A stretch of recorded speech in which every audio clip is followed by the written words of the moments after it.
Friends, ಎಲ್ಲರೂ ಹೇಗಿದ್ದೀರಾ? ಎಲ್ಲರೂ ಚೆನ್ನಾಗಿದ್ದೀರಾ ಅನ್ಕೊತೀನಿ. ನಾನು ಕೂಡ ತುಂಬಾ ಚೆನ್ನಾಗಿದ್ದೀನಿ. ನಾವು ಇವತ್ತು ಬೆಳಗ್ಗೆನೇ ತರಕಾರಿ ತರಕ್ಕೆ ಹೋಗಿದ್ರಿ. ನನ್ನ ಮಗಳು ಹಿಂದೆಯಿಂದ ವೀಡಿಯೋ ಮಾಡ್ತಾ ಇದ್ದಾಳೆ, ನನಗೂ ಗೊತ್ತಾಗಿರಲಿಲ್ಲ. ತುಂಬ ದೂರ ಇದೆ ಫ್ರೆಂಡ್ಸ್, ನನಗೂ ಬೇರೆ ಹೊಸದ್ದು. ಆದರೆ ನನ್ನ ಮಗಳು ಅಂಗಡಿಗೆ ಹೋಗ್ತಾ ಇದ್ಲು, ಅಲ್ಲಿ ತರಕಾರಿ ಇದೆಯಾ ಅಂತ ಕೇಳಿದೆ. ಆಮೇಲೆ ಹೇಳಿದ್ಲು. ಆಮೇಲೆ ಹೋಗಿ ಏನೂ ಇರಲಿಲ್ಲ. ನಮ್ಮ ಯಜಮಾನ್ರಿಗೆ ಬೇರೆ ಪಾಪ ಬಿಡುವಿಲ್ಲ. ಪಾಪ ರಾತ್ರಿ ಎಷ್ಟೊತ್ತಿಗೋ ಬರ್ತಾರೆ, ಬೆಳಗ್ಗೆ ಎದ್ದಿದ ತಕ್ಷಣ ಹೋಗ್ತಾರೆ. ಸರಿಯಾಗಿ ಮನೇಲಿ ಊಟ ಕೂಡ ತಿಂತಾಯಿಲ್ಲ. ಬೆಳಗ್ಗೆ ನಾಷ್ಟ ಮಾಡ್ಕೊಡೋಣ ಅಂದರೆ ಬೆಳಗ್ಗೆನೇ 6 ಗಂಟೆ 7 ಗಂಟೆಗೆಲ್ಲ ಹೋಗ್ಬಿಡ್ತಾರೆ. ಏನು ಬೇಡ, ನಾನು ಅಲ್ಲೇ ತಿನ್ಕೊತೀನಿ ಅಂತಾರೆ. ಮತ್ತು ರಾತ್ರಿ ಬರೋದು ಅಷ್ಟೇ. ಫಸ್ಟೆಲ್ಲ 10 ಗಂಟೆ 10:15ಗೆಲ್ಲ ಬರ್ತಾಯಿದ್ರು. ತರಕಾರಿ ತಗೊಬರಕ್ಕೆ ಹೋಗಿದ್ರಿ. ನನ್ನ ಮಗಳು ವಿಡಿಯೋ ಮಾಡಿದ್ಲು, ನಾನು ನೋಡ್ಕೊಂಡಿಲ್ಲ. ಅದು ಇವಾಗ ಮಧ್ಯಾಹ್ನ ಸ್ಟಾರ್ಟ್ ಮಾಡ್ತಾಯಿದ್ದೀನಿ ನಾನು. ಮತ್ತೆ ಬೆಳಗ್ಗೆ ಮ್ಯಾಗಿ ಬಂದರು, ಇವಾಗ ತರಕಾರಿ ತಗೊಬರೋಕ್ಕೆ ಹೋಗಿದೆ. ಇಲ್ಲಿ ತುಂಬಾ ಕಷ್ಟ ಇದೆ ಫ್ರೆಂಡ್ಸ್, ಎಲ್ಲೂ ತರಕಾರಿ ಅಲ್ಲಿ ತುಂಬ ರೂಢಿ ಆಗಿತ್ತು ನನಗೆ ತರಕಾರಿ ಎಲ್ಲ ತಗೊಬರೋಕ್ಕೆ. ಮತ್ತು ಅಂಗಡಿಗೂ ಅಷ್ಟೇ ಹೋಗೋಕ್ಕೆ ಹತ್ತಿರ ಇತ್ತು. ಇಲ್ಲಿ ಮೇಲೆ ಬೇರೆ ಮಾಡಿಬಿಟ್ಟು ನಮ್ಮ ಯಜಮಾನ್ರು ನನಗೆ ರೂಢಿ ಇನ್ನೂ ಆಗ್ತಾಯಿಲ್ಲ. ಆದರೆ ನಮ್ಮೂರಲ್ಲಾದರೆ ಪರವಾಗಿಲ್ಲ, ಇಲ್ಲಿ ಅಂದರೆ ನಮ್ಮೂರು ಅಂದರೆ ನಮ್ಮ ಯಜಮಾನ್ರವರು, ಅಲ್ಲಿ ಮಾಡಿದ್ರೂ ಮನೆ ಪರವಾಗಿಲ್ಲ, ಅಲ್ಲಿ ರೂಢಿ ಆಗಿತ್ತು ಫಸ್ಟೆಲ್ಲ ನನಗೆ. ಅಲ್ಲಿಂದನೂ ಬೇರೆ ಕಡೆ ಒಂದು ಅರ್ಧ ಕಿಲೋಮೀಟ್ರ್ ದೂರ ಮಾಡಿದ್ದಾರೆ. ಎಲ್ಲದಕ್ಕೂ ನನಗೆ ದೂರ ಹೋಗೋಕ್ಕೆ ಕೆಳಗಡೆ ಎತ್ಕೊಂಡು ಹೋಗೋಷ್ಟೊತ್ತಿಗೆ ಅದು ಮುಂದೆಗಡೆ ಹೋಗ್ಬಿಟ್ಟಿದೆ ಗಾಡಿ. ಅಲ್ಲಿ ಹೋಗಿ ಹಾಕ್ಬಿಟ್ಟು ಬಂದೆ. ಓಕೆ ಫ್ರೆಂಡ್ಸ್, ಇವತ್ತೆಲ್ಲ ಏನೆಲ್ಲ ನಡೆಯುತ್ತೆ ನಿಮ್ಮ ಮುಂದೆ ಶೇರ್ ಮಾಡ್ಕೊತೀನಿ. ಇನ್ನೂ ಸ್ನಾನ ಮಾಡಿಲ್ಲ, ಮನೆ ಸ್ವಲ್ಪ ಕ್ಲೀನ್ ಮಾಡೋಣ ಅಂದ್ಕೊಂಡಿದ್ದೀನಿ. ಧೂಳೆಲ್ಲ ಉದುರಿಸ್ಬೇಕು. ಕ್ಲೀನ್ ಮಾಡ್ಕೊತಾ ಇದ್ದರೆ ಹೊಸ ಮನೆ ಅಲ್ವಾ, ಪಾಪ ಅವರು ನೀಟಾಗಿ ಇಟ್ಟಿದ್ದಾರೆ, ನೀಟಾಗಿ ಕೊಟ್ಟಿದ್ದಾರೆ. ನಾವು ಅದೇ ಥರ ನೀಟಾಗಿ ಇಟ್ಕೋಬೇಕಲ್ವ. ಸ್ವಲ್ಪ ಧೂಳು ಅದೆಲ್ಲ ಉದುರಿಸ್ಬಿಟ್ಟು ಕಿಟಕಿಗಳೆಲ್ಲ ಡಸ್ಟಿಂಗ್ ಮಾಡಿಬಿಟ್ಟು ಆಮೇಲೆ ಸ್ನಾನ ಮಾಡೋಣ ಅಂದ್ಕೊಂಡಿದ್ದೀನಿ. ಇವಾಗ ಅಡುಗೆ ಮಾಡಿಬಿಟ್ಟು ಮಕ್ಕಳು ಮತ್ತೆ ಊಟ ಕೇಳ್ತಾರಲ್ಲ, ಅದಕ್ಕೆ ಅನ್ನ ಇಕ್ಕಿದ್ದೀನಿ. ಅನ್ನಕ್ಕೆ ಇವಾಗ ವಾಂಗಿಬಾತು ಗೊಜ್ಜು ಮಾಡೋಣ ಅಂತ ಫ್ರೆಶ್ ಆಗಿದೆ ಫ್ರೆಂಡ್ಸ್, ತಗೊಬಂದೆ. ಇವಾಗ ವಾಂಗಿಬಾತು ಗೊಜ್ಜು ಮಾಡಬೇಕು, ಎಲ್ಲ ಕಟ್ ಮಾಡ್ಕೊಳ್ಬೇಕು. ಓಕೆ ಫ್ರೆಂಡ್ಸ್, ಇವಾಗ ಗೊಜ್ಜಿಗೆಲ್ಲ ಕಟ್ ಮಾಡಿಬಿಟ್ಟು ಫ್ರೆಂಡ್ಸ್ ವಾಂಗಿಬಾತಿಗೆ ರೆಡಿ ಮಾಡ್ಕೊತಾ ಇದ್ದೀನಿ. ಗೊಜ್ಜು ನೋಡಿ, ಎಣ್ಣೆ ಫುಲ್ಲು ಕಾದಿದೆ. ಈರುಳ್ಳಿ ಹಸಿಮೆಣಸಿನ್ಕಾಯಿ ಹಾಕ್ಕೊತಾ ಇದ್ದೀನಿ ನೋಡಿ. ತುಂಬ ಈಸಿ ಫ್ರೆಂಡ್ಸ್ ವಾಂಗಿಬಾತ್ ಗೊಜ್ಜು ಮಾಡೋದು, ತುಂಬಾ ಬದನೆಕಾಯಿ ಕಟ್ ಮಾಡ್ಕೊಳ್ಳೋದು. ಅದು ವಾಂಗಿಬಾತ್ ಪೌಡ್ರು ಮನೆಯಲ್ಲೇ ಮಾಡ್ಕೋಬೋದು, ಆದರೆ ಮಾಡಿಲ್ಲ, ನಾನು ಬರಲ್ಲ. ನೋಡಿ ಸರ್ಚ್ ಮಾಡಿ ಮಾಡ್ತೀನಿ. ಆಮೇಲೆ ಇದು ಈರುಳ್ಳಿ ವಾಂಗಿಬಾತ್ ಪೌಡ್ರು ತಂದ್ಕೊಂಡು ತಗೊಬಂದು, ಇದು ಈರುಳ್ಳಿ ಟಮಾಟ ಹಸಿಮೆಣಸಿನ್ಕಾಯಿ ಇಲ್ಲ ಒಣಮೆಣಸಿನ್ಕಾಯಿ ಹಾಕ್ಕೋಬೋದು.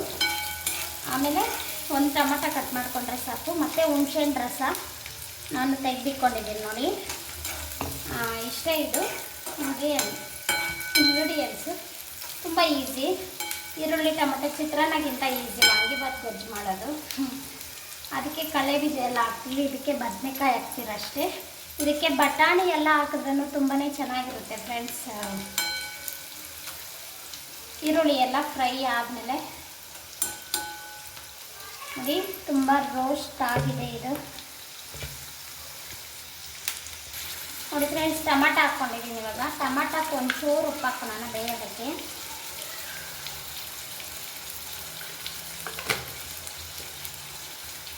ಇದು ಬದನೆಕಾಯಿ ಬೇಗನೆ ಬೆಂದೋಗುತ್ತೆ. ಎಷ್ಟು ಬೇಗ ಬೆಂದೋಗುತ್ತೆ ಅಂದರೆ 5 ನಿಮಿಷ ಸಾಕು. ಬದನೆಕಾಯಿ ಹಾಕ್ಕೊಂಡು ವಾಂಗಿಬಾತ್ ಮಸಾಲ ಮತ್ತು ಸ್ವಲ್ಪ ಅರಿಶಿನ ಮತ್ತು ಹುಣಸೆಹಣ್ಣು ರಸ ನೋಡಿ ಫ್ರೆಂಡ್ಸ್. ಬದನೆಕಾಯಿ ಹಾಕ್ಕೊಂಡಿದ್ದೀನಿ. ಬದನೆಕಾಯಿಗೆ ಸ್ವಲ್ಪ ಉಪ್ಪು ಹಾಕ್ಕೊಳ್ಳೋಣ ನೋಡಿ. ಬದನೆಕಾಯಿಗೆ ಟೊಮೆಟೊಗೆ ಹಾಕಿದ್ದೀರಿ, ಸ್ವಲ್ಪ ಹಾಕೋಣ ಉಪ್ಪು ಎಲ್ಲ. ಇವಾಗ ಹಾಕಿದ್ರೆ ಡ್ರೈ ಇದ್ದಾಗೆ ತುಂಬ ಚೆನ್ನಾಗಿ ಬದನೆಕಾಯಿಗೆ ಮಸಾಲ ಎಲ್ಲ ಚೆನ್ನಾಗಿ ಹಿಡಿಯುತ್ತೆ. ಆಮೇಲೆ ಒಂಚೂರು ಅರಿಶಿನ, ಇದು ಫುಲ್ಲು ಮಿಕ್ಸ್ ಮಾಡಿಕೊಂಡ್ರೆ ವಾಂಗಿಬಾತ್ ಗೊಜ್ಜು ನಮ್ಮ ಮಕ್ಕಳಿಗೆ ನಮಗೆ ತುಂಬಾ ಇಷ್ಟ ಫ್ರೆಂಡ್ಸ್. 2 ಟೈಮ್ ಆಗಲಿ ಇದನ್ನೇ ತಿಂತಾರೆ. ನಮ್ಮ ಯಜಮಾನ್ರು ಅಷ್ಟೇ ತುಂಬ ಇಷ್ಟಪಡ್ತಾರೆ. ಈ ಬದನೆಕಾಯಿ ಅಂದ್ರೂ ಅಷ್ಟೇ ತುಂಬಾ ಇಷ್ಟ. ಇದರಲ್ಲಿ ಆಮೇಲೆ ಇನ್ನೊಂದು ಬದನೆಕಾಯಿ ಬರುತ್ತಲ್ಲ ಮಸಾಲ ಮಾಡೋದು, ಅದು ಮಾಡಿದ್ರೇನೂ ಅಷ್ಟೇ. ಎಣ್ಣೆ ಬದನೆಕಾಯಿ ತುಂಬ ಇಷ್ಟಪಡ್ತಾರೆ. ಇದು ಅಷ್ಟೇ ವಾಂಗಿಬಾತು ನೋಡಿ. ಈ ಥರ ಮಸಾಲ ಮಿಕ್ಸ್ ಮಾಡಿಕೊಂಡ್ರೆ ಬದನೆಕಾಯಿಗೆ ಮಸಾಲ, ಉಪ್ಪು, ಖಾರ ಎಲ್ಲ ಚೆನ್ನಾಗಿ ಹಿಡಿಯುತ್ತೆ. ಆಮೇಲೆ ಹುಣಸೆ ರಸ ಹಾಕ್ಕೋಬೇಕು. ಇನ್ನು ಮುಚ್ಚಿಕೊಂಡಿದ್ದೆ, ಸ್ವಲ್ಪ ಹೊತ್ತು ಮುಚ್ಚಿಕೊಂಡ್ಬಿಟ್ಟು ಸ್ವಲ್ಪ ಹೊತ್ತು ಉಪ್ಪು ಖಾರ ಎಲ್ಲ ಹಿಡಿಯುತ್ತೆ. ಆಮೇಲೆ ಹುಣಸೆ ರಸ ಹಾಕೋಣ ನೋಡಿ ಫ್ರೆಂಡ್ಸ್. ಹುಣಸೆ ರಸ ಇವಾಗ ಹಾಕ್ಕೊತಾ ಇದ್ದೀನಿ. ಇನ್ನು ಸ್ವಲ್ಪ ನೀರು ಹಾಕ್ಕೊಂಡ್ರೆ ಸಾಕು. ಇದು ಗೊಜ್ಜಾಗಿರಬೇಕು, ಚೆನ್ನಾಗಿರುತ್ತೆ ತುಂಬಾ. ಒಂಚೂರು ನೀರು ಹಾಕ್ಕೊತೀನಿ ಫ್ರೆಂಡ್ಸ್ ನಾನು. ಫ್ರೆಂಡ್ಸ್ ವಾಂಗಿಬಾತ್ ಗೊಜ್ಜು ರೆಡಿಯಾಗಿದೆ ನೋಡಿ. ಲಾಸ್ಟಲ್ಲಿ ಸ್ವಲ್ಪ ಕೊತ್ತಂಬರಿ ಸೊಪ್ಪು ಹಾಕ್ಕೊಂಡ್ರೆ ಇದು ಆಫ್ ಮಾಡಿಕೊಂಡು ಅನ್ನ ನಾನು ಅವಾಗೇ ಮಾಡಿಕ್ಕಿದ್ದೆ. ಇದ್ರನ್ನ ಗೊಜ್ಜು ಇಷ್ಟೊಂದೇನು ಬೇಡ. ಇವಾಗ 1 ಟೈಮ್ಗೆ ನಾವು 3 ಜನಕ್ಕೆ, ನನಗೆ ಮಕ್ಕಳಿಗೆ ಈ ಗೊಜ್ಜೆಲ್ಲ ಇವಾಗ ಎತ್ತಿಕ್ಬಿಟ್ಟು ಒಂದು ಸ್ವಲ್ಪ ಮಿಕ್ಸ್ ಮಾಡ್ಕೊಳ್ತೀವಿ.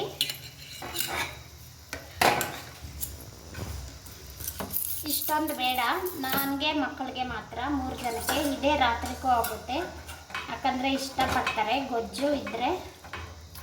ಓಕೆ ಫ್ರೆಂಡ್ಸ್, ಇವಾಗ ಮಿಕ್ಸ್ ಮಾಡ್ಕೊತೀನಿ. ರೆಡಿ ಆಗಿದೆ ಫ್ರೆಂಡ್ಸ್ ವಾಂಗಿಬಾತ್ ಗೊಜ್ಜು ಕೂಡ ರೆಡಿ ಆಗಿದೆ. ಗೊಜ್ಜು ರೆಡಿ ಆದ್ರೆ ವಾಂಗಿಬಾತ್ ರೆಡಿ ಆಗೋದು. ಓಕೆ ಫ್ರೆಂಡ್ಸ್, ಇವಾಗ ಊಟ ಮಾಡೋ ಟೈಮ್. ಊಟ ತಿನ್ನೋಣ. ಹಾಗೆ ಫ್ರೆಂಡ್ಸ್ ಮಧ್ಯಾಹ್ನ ಊಟ ಎಲ್ಲ ಮಾಡಿ ನಾಳೆ ಶುಕ್ರವಾರ ಪೂಜೆ ಮಾಡೋಕ್ಕೆ ನೀಟಾಗಿರುತ್ತೆ ಅಂದ್ಬಿಟ್ಟು ಧೂಳೆಲ್ಲ ಉದುರಿಸ್ಕೊತಾ ಇದ್ದೀರಿ. ಏನು ಧೂಳು ಏನಿರಲ್ಲ, ಬಂದು ನಾವು 10 ದಿನ ಆಯ್ತು ಅಷ್ಟೇ. ಆದರೆ ಅವರು ನೀಟಾಗಿ ಕೊಟ್ಟಿದ್ದಾರೆ. ನಾವು ಅಷ್ಟೇ ನೀಟಾಗಿ ಇಟ್ಕೊಂಡ್ರೆ ನೀಟಾಗಿರುತ್ತೆ. ನಾನು ಅಲ್ಲೂ ಅಷ್ಟೇ ಇಲ್ಲೂ ಅಷ್ಟೇ ಯಾವಾಗನೂ ಅಷ್ಟೇ 15 ದಿನಕ್ಕೆ ವಾರಕ್ಕೆ ಕ್ಲೀನ್ ಮಾಡ್ಕೊತಾ ಇರ್ತೀನಿ. ಏನಂದರೆ ನೀಟಾಗಿದ್ದಾಗ ನೀಟಾಗಿ ವಾರನೂ ಕ್ಲೀನ್ ಮಾಡ್ಕೊತಾ ಇದ್ದರೆ ನೀಟಾಗಿರುತ್ತೆ. ಅವರು ಚೆನ್ನಾಗಿರೋ ಮನೆ, ಹೊಸ ಮನೆಯೇ ಕೊಟ್ಟಿದ್ದು ನಮಗೂ ಬಾಡಿಗೆಗೆ.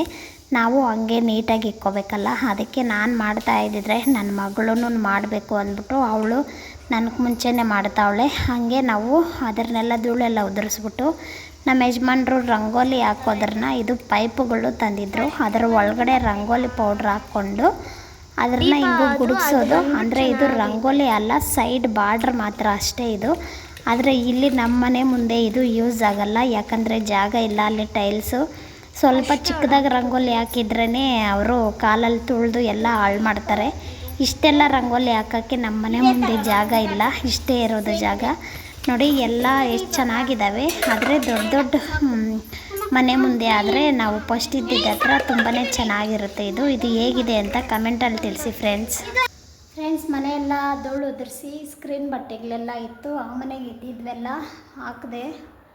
ಇನ್ನೂ ಬೇಕು, ಆದರೆ ಅಲ್ಲಿ ಆ ಮನೆ ಚಿಕ್ಕದಲ್ವಾ, ಅಲ್ಲಿ ಎಷ್ಟಿತ್ತೋ ಅಷ್ಟು ಹಾಕಿದೆ. ಆದರೆ ತರಬೇಕು, ಪಾಪ ನಮ್ಮ ಯಜಮಾನ್ರಿಗೆ ಬಿಡುವೇ ಇಲ್ಲ, ಹೋಗಬೇಕು. ಇನ್ನು ಮನೆಗೆ ಏನೇನೋ ತರಬೇಕು. ಇನ್ನು ಇಲ್ಲೊಂದು ದೇವ್ರ ಮನೆಗೆ ಬಾಗಿಲಿಲ್ಲ, ಅದಕ್ಕೊಂದು ಬೇಕು, ಕಿಚನ್ಗೊಂದು ಬೇಕು, ಮತ್ತು ರೂಮಲ್ಲಿ 2 ಕಿಟಕಿಗೆ ಬೇಕು. ಆದರೆ ಪಾಪ ಅವ್ರಿಗೆ ಬಿಡುವೇ ಇಲ್ಲ ತರೋಕ್ಕೆ. ಹೋಗಬೇಕು, ಇವತ್ತು ಬೇಗ ಬಂದರೆ ಹೋಗೋಣ ಅಂತ ಹೇಳಿದ್ದಾರೆ, ನೋಡೋಣ. ಮತ್ತು ಕಿಚನ್ಗೆ, ದೇವ್ರ ಮನೆಗೆ 2, 3, 4 ಬೇಕು. ಇದು ಮಾತ್ರ ಚೆನ್ನಾಗಿದೆ. ಇದು ಕಲರು ಅಷ್ಟೇ ಚೆನ್ನಾಗಿದೆ, ಹೊಸದೇ. ಆ ಮನೆಯಲ್ಲಿ ಏನು ಜಾಸ್ತಿ ಯೂಸ್ ಮಾಡಿರಲಿಲ್ಲ, ಅದು ಚಿಕ್ಕದು ಮನೆ, ಅಷ್ಟೊಂದು ಯೂಸ್ ಮಾಡಿರಲಿಲ್ಲ. ಇಲ್ಲಿ ಬೇಕೇ ಬೇಕು, ಇಲ್ಲಿ ಹಾಕಿದ್ರೇ ತುಂಬಾ ಚೆನ್ನಾಗಿರೋದು, ಇಲ್ಲಾಂದರೆ ಚೆನ್ನಾಗಿರಲ್ಲ. ಮನೆ ದೊಡ್ಡದಾಗಿದೆ. ಬೆಳಕು ಬೆಳಗ್ಗೆ 6 ಗಂಟೆ ಆದ್ರೇ, 5:30 ಆದ್ರೇ ಬೆಳಕು ಆಗುತ್ತೆ. ಮಕ್ಕಳು ಬೇಗ ಎಚ್ಚರ ಆಗಿಬಿಡುತ್ತೆ. ಓಕೆ ಫ್ರೆಂಡ್ಸ್, ಇವಾಗ ನಾನು ಫ್ರೆಂಚ್ ಫ್ರೈಸ್ ನೆನ್ನೆ ಕ್ಯಾರೆಟ್ ಹಲ್ವಾ ಮತ್ತು ಫ್ರೆಂಚ್ ಫ್ರೈಸ್ ಮಾಡು ಅಂದರು ಮಕ್ಕಳು, ಆದರೆ ಅದು ಮಾಡಿಲ್ಲ. ಆದರೆ ಇವತ್ತು ಮಾಡೋಣ ಅಂತ ತಗೊಂಡಿದ್ದೀನಿ. ಆಲೂಗಡ್ಡೆ ಖಾಲಿಯಾಗಿದೆ. ಬೆಳಗ್ಗೆ ಅಂಗಡಿಗೆ ಹೋಗಿದ್ದೆ, ಆದರೆ ಆಲೂಗಡ್ಡೆ ಐತಾ ಇಲ್ಲ ಅಂತ ನೋಡ್ಕೊಂಡಿಲ್ಲ ನಾನು. ಇವಾಗ ನೋಡಿದ್ರೆ ಒಂದೇ ಎರಡೇ ಇದೆ, ಪರವಾಗಿಲ್ಲ. ಇದೇ ದೊಡ್ಡದಾಗಿದೆ, ತುಂಬ ದೊಡ್ಡದಾಗಿದೆ.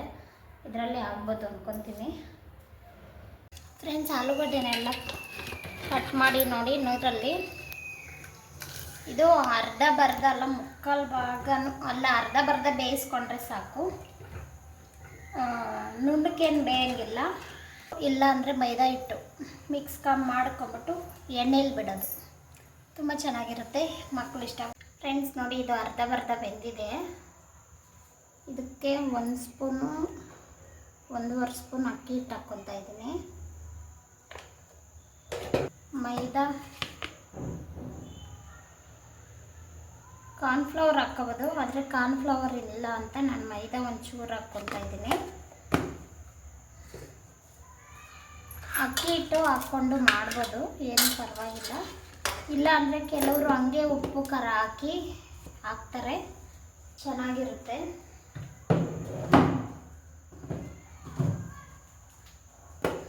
ಇದಕ್ಕೆ ಉಪ್ಪು ಖಾರ ಇದೊಂಥರ ಡಿಫ್ರೆಂಟಾಗಿ ಮಾಡೋದು ನಾನು. ಉಪ್ಪು ಖಾರ ಎಲ್ಲ ಇದರಲ್ಲೇ ಹಿಡಿಯುತ್ತೆ ಚೆನ್ನಾಗಿ ಅಂತ, ಚೆನ್ನಾಗಿರುತ್ತೆ. ಆದ್ರೂ ಮಕ್ಕಳು ಸಾಸಾಕೊಂಡು ತಿಂತಾರೆ ಉಪ್ಪು ಖಾರ ಹಾಕ್ದಿರ, ಆದರೆ ಚೆನ್ನಾಗಿರಲ್ಲ ಅದು.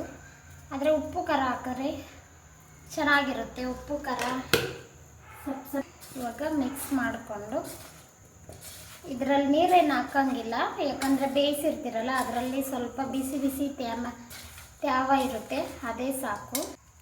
ಇದು ಅಂಟ್ಕೊಳ್ಳುತ್ತೆ. ಇದಕ್ಕೆ ಹಾಕ್ಕೊಂಡಿದ್ದೀನಿ, ಎಣ್ಣೆ ಕಾದಿದೆ, ಎಣ್ಣೆಯಲ್ಲಿ ಹಾಕಿದ್ದೀನಿ. ಸಾಯಂಕಾಲ ಈ ಥರ ಮಾಡಿಕೊಟ್ರೆ ಮಕ್ಕಳಿಗೆ ತುಂಬಾ ಇಷ್ಟ. ನೀವು ಮಾಡಿಕೊಡಿ, ಮಕ್ಕಳಿಗೆ ಇಷ್ಟಪಡ್ತಾರೆ. ಫ್ರೆಂಚ್ ಫ್ರೈಸು ತರಬೇಕು ಅಂದರೆ ಒಂದು ಸ್ವಲ್ಪ ಇಷ್ಟೇ ಇರುತ್ತೆ ಫ್ರೆಂಡ್ಸ್, ಅದಕ್ಕೆ 50 ರೂಪಾಯಿ ಕೇಳ್ತಾರೆ. ಆಮೇಲೆ ಚಿಪ್ಸು ಅಷ್ಟೇ, ಮನೆಯಲ್ಲೇ ನಾವು ಬಿಡುವಾಗಿರ್ತೀರಿ ಮಾಡಿಕೊಡ್ಬೋದು. ಫ್ರೆಂಡ್ಸ್ ನೋಡಿ, ತುಂಬ ಈಸಿ ಇದು, ಎಷ್ಟು ಚೆನ್ನಾಗಿ ಬಂದಿದೆ ಅಂದರೆ. ಇದಕ್ಕೆ ಸ್ವಲ್ಪ ಕಡಲೆ ಹಸಿಟ್ಟು, ಮೈದಾ ಹಸಿಟ್ಟು, ಅಕ್ಕಿ ಹಸಿಟ್ಟು ಹಾಕಿದ್ರೆ ಕಲರಾಗಿ ಬರುತ್ತೆ.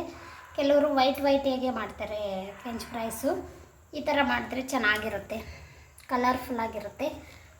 ಮಕ್ಕಳು ಸಾಸಲ್ಲಿ ಅದ್ಕೊಂಡು ತಿಂತಾರಲ್ಲ, ಖಾರ ಏನೂ ಗೊತ್ತಾಗಲ್ಲ. ಚೆನ್ನಾಗಿ ಬಂದೈತೆ.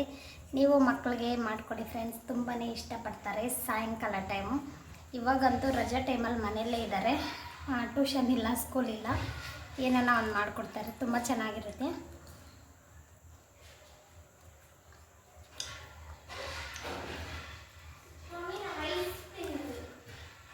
ತುಂಬ ಚೆನ್ನಾಗಿದೆ.